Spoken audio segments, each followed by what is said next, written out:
Assalamualaikum warahmatullahi wabarakatuh. Izin Bapak Ibu dosen dan rekan-rekan sekalian, pendidikan kelompok kami yaitu kelompok 4 memaparkan hasil proyek imajiner yang berada di Desa Kenari, di mana juru bicaranya Livia C. Lapor saya sendiri memakai resi Masakti. Saya mau jadi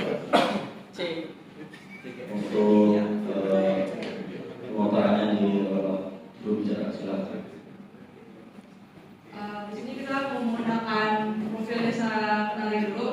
Desa Kenari ini berada di Kecamatan Melati, Kabupaten Kediri, Provinsi Merak. Untuk karakteristik profil desa, desa ini bersifat agraris dengan potensi sumber air yang melimpah, dengan jumlah penduduk 4.250 jiwa dan luas wilayah 750 hektar.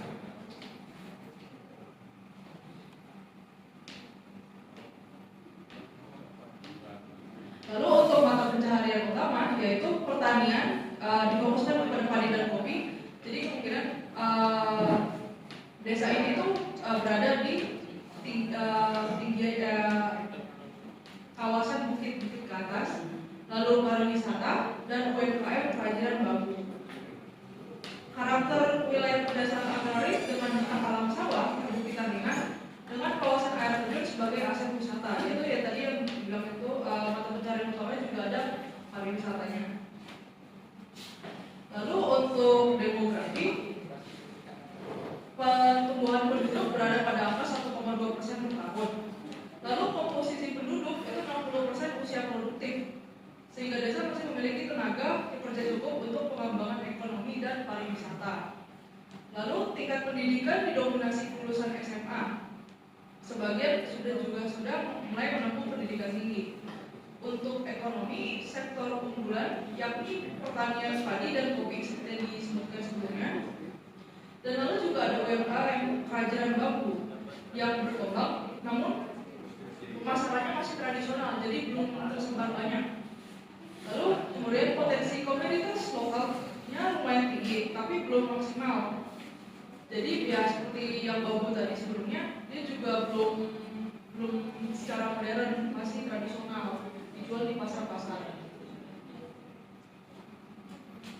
Untuk infrastruktur, jalan utama desa telah layak sekitar 70%, tapi sisanya masih mengalami kerusakan dan butuh peningkatan kualitas. Jadi ada beberapa jalan yang memang masih belum bertrotoar. Lalu kemudian fasilitas dasar seperti listrik dan air bersih sudah menjangkau seluruh rumah. Akses internet juga sudah 4G stabil di pusat desa. Namun untuk desa-desa yang di wilayah pinggiran itu masih belum mendapatkan sinyal yang stabil. Lalu terakhir, akses menuju air terjun sebagai potensi wisata masih terbatas. Jadi untuk ke air terjunnya sendiri itu masih belum diaspal, jadi masih agak trekking ke atas dekatnya. Analisis existing ini menunjukkan bahwa desa punya potensi kuat, namun butuh perbaikan infrastruktur dan digitalisasi untuk mengenalkan kelebihan dan potensi desa kepada warga sekitar. Lalu di sini ada analisis contohnya, yaitu strength yang pertama atau kekuatan. Tanah desa sangat subur, cocok untuk padi, sayur dan kopi. Dan ketersediaan sumber air stabil sepanjang tahun, jadi memang cocok untuk pertanian.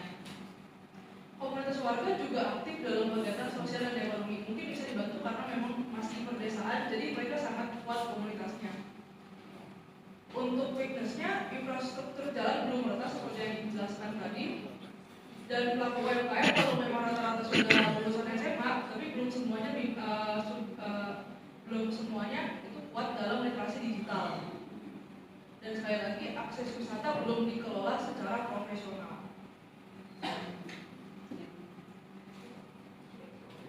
Untuk analisis untuk opportunities atau peluangnya sendiri, potensi berkembang menjadi desa wisata karena memiliki air terjun, dan itu bisa menarik turis-turis mau dari lokal ataupun dari luar negeri. Lalu untuk pemasaran dari online dapat meningkatkan nilai produk UMKM juga seperti sebelumnya yang bagus tadi. Lalu ada dukungan program pemerintah untuk desa digital dan desa wisata. Program pemerintah ini bisa mendukung agar kelebihan potensi desa ini bisa lebih dikenal oleh banyak orang. Lalu ada ancaman atau threat. Alih fungsi lahan pertanian jika pengembangan tidak terkontrol itu bisa semakin parah. Lalu ada resiko perubahan iklim yang mempengaruhi hasil panen. Dan juga ada persaingan pasar UMKM dengan produk di luar desa. Nah, jadi ini visi desa yang kami bikin menjadi desa agraris modern berbasis wisata alam berkelanjutan. Visi ini mencerminkan transformasi desa yang tetap mempertahankan sektor agraris namun bergerak ke arah modernisasi dan pariwisata. Lalu di sini ada misi dan sasaran desa. Misi yang pertama yaitu meningkatkan kualitas dari pemerataan infrastruktur desa. Yang kedua, memperkuat ekonomi masyarakat melalui UMKM dan pertanian berkelanjutan. Lalu yang ketiga, mengembangkan potensi wisata alam berbasis komunitas. Dan yang keempat, membangun ekosistem digital desa yang mendukung masyarakat dan layanan publik. Sasaran dari semua ini yaitu yang pertama, peningkatan pendapatan desa sebesar 25% dalam 5 tahun. Lalu terbangunnya akses wisata yang memadai, terutama untuk air terjun. Dan kemudian minimal 60% UMKM desa masuk ke pemasaran digital. Lalu yang terakhir, ada perbaikan jalan desa hingga 100% pada tahun ke-5, sehingga tidak ada jalan desa yang masih belum teraspal dan susah diakses.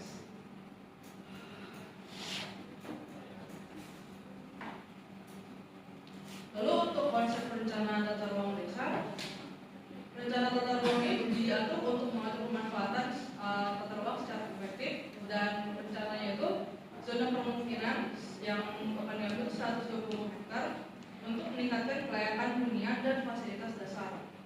Lalu ada difokuskan untuk zona pertanian 400 hektar, mempertahankan lahan produktif untuk padi, kopi, dan hortikultura. Lalu ada zona wisata alam 80 hektar, difokuskan pada pengembangan area air terjun dan jalur trekking. Lalu ada zona fasilitas umum 20 hektar, sekolah, puskesmas, pasar desa, balai desa, dan infrastruktur lainnya. Dan terakhir ada infrastruktur kunci untuk peningkatan aspal jalan utama, pembangunan rest area wisata, dan penataan pasar desa digital. Rencana tata ruang desa ini mengarahkan pemanfaatan ruang agar sesuai daya dukung dan potensi desa. Di sini ada program prioritasnya. Program ini disusun berdasarkan urgensi dan potensi dampak.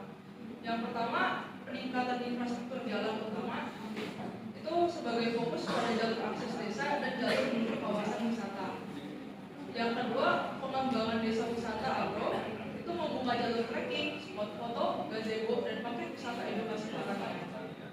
Dan yang ketiga, pelatihan digitalisasi UMKM yang secara tahunan. Ini pelatihannya difokuskan kepada marketplace, branding, packaging, hingga fotografi produk. Lalu yang keempat, rehabilitasi jaringan irigasi difokuskan pada 2026 untuk menjamin keberlanjutan sektor pertanian. Dan yang terakhir, pusat pemasaran produk desa yang akan difokuskan pada 2027 untuk pendirian galeri UMKM dan pusat informasi wisata. Program prioritas ini menjadi roadmap implementasi master plan secara bertahap. Untuk Pembahas. presentasi segitu saja.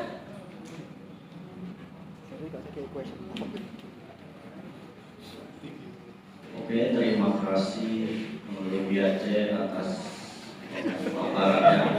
Dan sekarang kita diberikan oleh pembahas satu yaitu Mas Fakhrul Januar. Waktu dan tempat dipersilakan.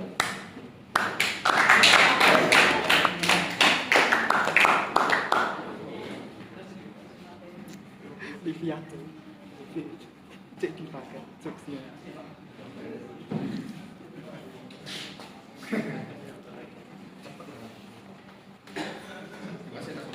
Cek.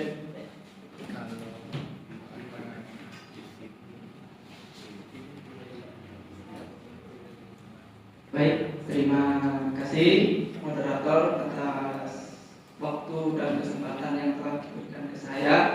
Sebelumnya minta tolong bisa ditampilkan slide yang terkait visi.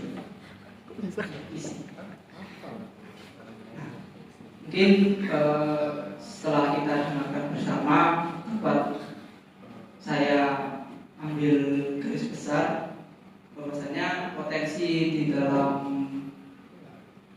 master plan yang dibuat ini itu berfokus pada menjadi desa agraris terkait potensinya itu berupa padi dan kopi. Seperti yang sudah Livia terapkan bahwa potensinya itu berupa padi dan kopi, dan mungkin saya sedikit menambahkan di bagian program pelatihan, karena ini merupakan fokusnya itu di desa agraris seperti yang ada di visi yang sudah kalian sampaikan, yaitu menjadi desa agraris modern berbasis wisata alam berkelanjutan. Mungkin kegiatan yang bisa saya tambahkan itu terkait program peningkatan kualitas padi kopi yang mungkin bisa bertaraf internasional, karena seperti yang kita tahu ini kan sangat ditonjolkan terkait potensi padi dan kopinya. Jadi mungkin bisa dilakukan seperti itu, meskipun di dalam sumber daya manusianya itu masih didominasi oleh lulusan SMA, akan tetapi kemungkinan besar kalau ada sebuah pelatihan, meskipun itu dia lulusan SD, SMP, SMA atau yang lainnya, apabila itu terus didampingi terkait pelatihan tersebut, itu bisa sukses di kemudian hari. Seperti yang sudah saya sampaikan, mungkin bisa terkait peningkatan pelatihan peningkatan kualitas padi dan kopi yang bertaraf internasional, seperti itu. Karena seperti yang sudah dijelaskan tadi juga masih perbaikan di infrastrukturnya. Itu saja yang bisa saya sampaikan. Terima kasih.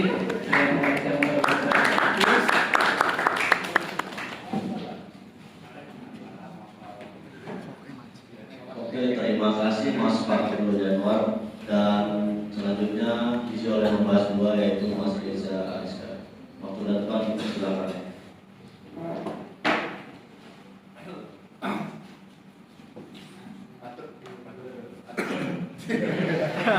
Terima kasih kepada moderator dan pemberi materi di GC. Di sini saya akan membahas sedikit mengenai slide yang ke profil desa. Nah, di situ ada sedikit mungkin salah, di mana di situ ditulis 750 hektar, sedangkan di slide konsep tata rencana tata kelola desa itu di total itu ada sekitar 620 hektar. Sekali. Emang pembahasnya luar biasa ini.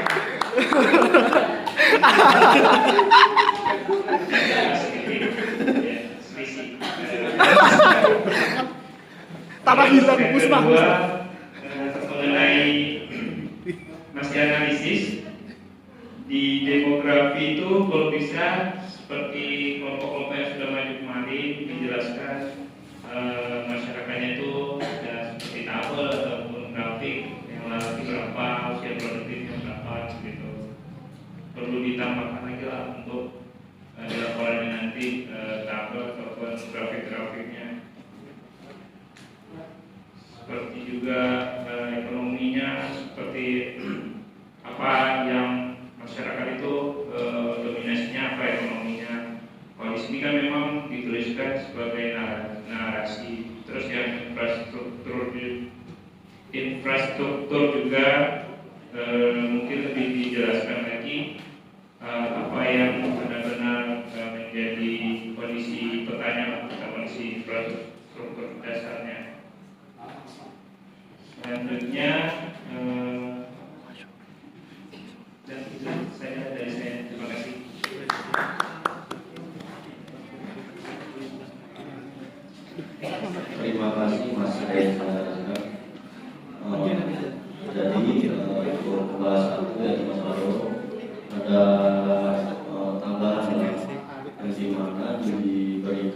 kegiatan program peningkatan kualitas padi kopi sampai taraf internasional dan pelatihan terhadap lulusan SMA, SD atau yang lainnya. Oke. Dan untuk Mas Reza, revisi total luas wilayah yang dimana ada selisih antara di profil dengan pada rencananya. Dan untuk demografi dijelaskan, ditambahkan untuk tabel dan grafik lebih rinci lagi untuk kegiatannya. Dan pada infrastruktur dijelaskan pada desa Kenari ini apa aja yang dibutuhkan. Begitu Mas Reza.